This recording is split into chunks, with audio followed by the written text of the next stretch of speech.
Silva remembered when 18 hours spent moving between rune carving and studying mathematical theory in the 103 had been a warm-up. Now, she fought the fog trying to choke her brain. Her talent for extended analysis carried her further than Bram and Kieran, both of whom lay against the wall of the cramped administrative office the Aegis requisitioned for medical logistics. Walton, the clerk who needed to approve the supply processing audit, harumphed as he studied Silva's report, through the wire-rimmed spectacles perpetually threatening to fall off the end of his nose. Every crate was burned. Every burned crate was logged, time-stamped, and signed for by the reclaimer clerk in charge of processing the supplemental rations through Aegis security. Silva said.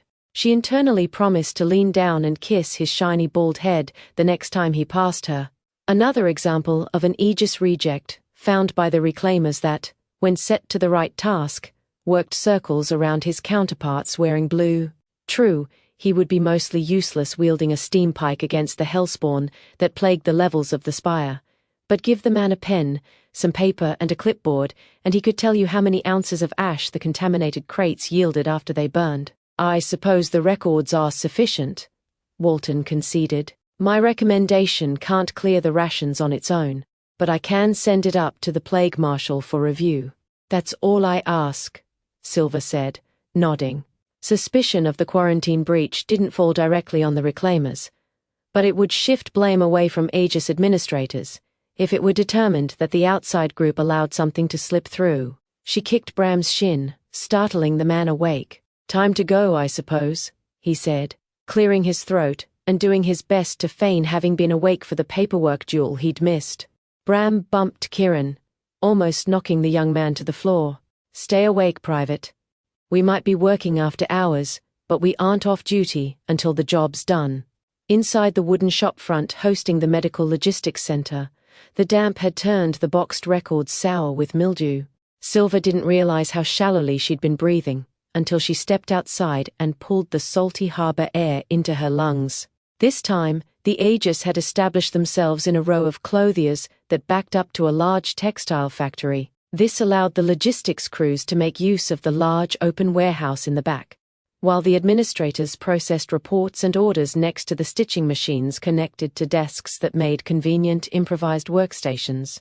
The Aegis had 3 command centers now that the quarantine zone had expanded. Regardless of how many smaller outposts circled the zone, the orders and decisions would come from one central location. Silva looked up the hill toward the Aegis garrison. And the spire. The fog covered thousands of houses and apartments outside of the quarantine line. Inside them were terrified people praying to Sirona that the Aegis could stop the spread before it reached their doorstep.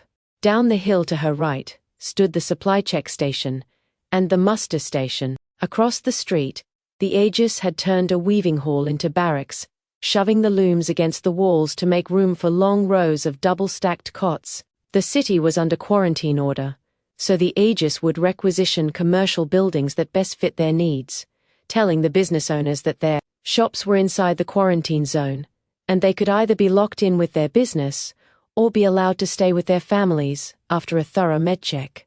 There had yet to be a proprietor stubborn enough to refuse the use of their property. Bram closed the distance, walking next to her so he could lean down to whisper. Did we win? She smiled, despite herself. We made progress. It was as good an outcome as I could have hoped for. That would have taken weeks of work if that blessing of a man weren't such a terror with his ledger. We could have convinced them eventually, but not before a child died and the riots started. I knew him, you know, Bram mused. Really? How? Silva asked. Walton and I dropped the Blue the same year, Bram said thoughtfully. Some jumpy young captain decided everyone in his regiment needed to be battle-ready. Walton was happy to settle into a big stack of paperwork and be left alone. First run clearing wraiths outside of Greyhaven, and he resigned. Aegis really missed out on that one. Bram might have said more, but a wet cough cracked from the barracks, followed by the scrape of boots approaching. Silva's head turned sharply toward the sound. Her ears told stories that most couldn't hear. The hum of a broken rune could sound off, almost out of tune, and she would find it. The last few months among the sick, trained to notice, When a cough went from throat-clearing to contagious, "Soldier, hold," she called. One look sent steel through Bram and Kieran, the two fanning out to either side of her. The darkness of the evening hid his features, but a rough voice responded, "What do you want, Greycoat?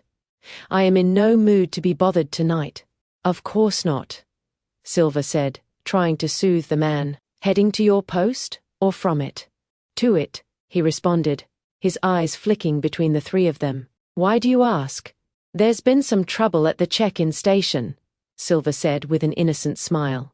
"People are at each other's throats, with the audits and extra inspections." "When was the last time you were on duty?" Bram grunted in agreement, drawing the man's attention so Kieran could slip off toward the guard shack unnoticed. "Good job, Kieran," she thought. For all his clumsiness, Kieran had locked in when it mattered, as of late. The soldier was heading uphill, away from the muster station, not toward it. None of them wore plague gear, and they would need help. "I pulled 2 doubles in a row, so I've been asleep for almost a day," he grumbled.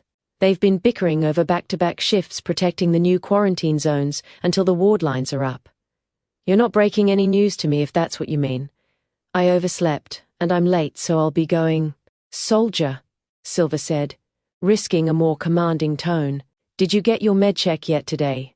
They are requiring them before every shift now, remember?" "Listen here, Greycoat," he said, voice rising in pitch.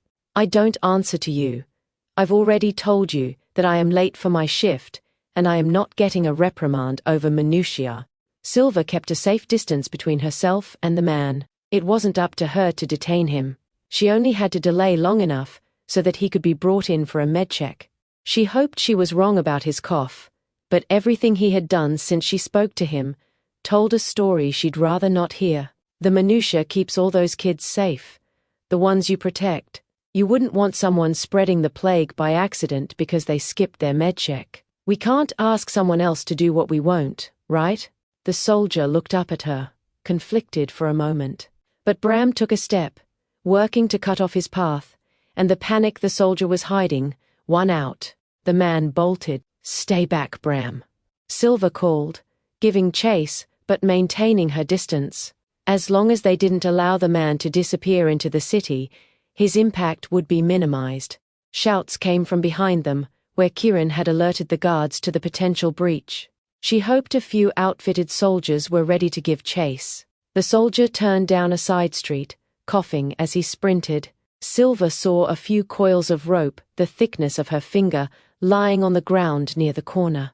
She tried not to think about the origin of the black liquid that dripped down her hand as she tossed the coils to Bram. "Lay a length out at each turn so they can follow us," she yelled as she sprinted into the darkness of the alley. The light from shard lamps that lined the larger thoroughfare became a memory.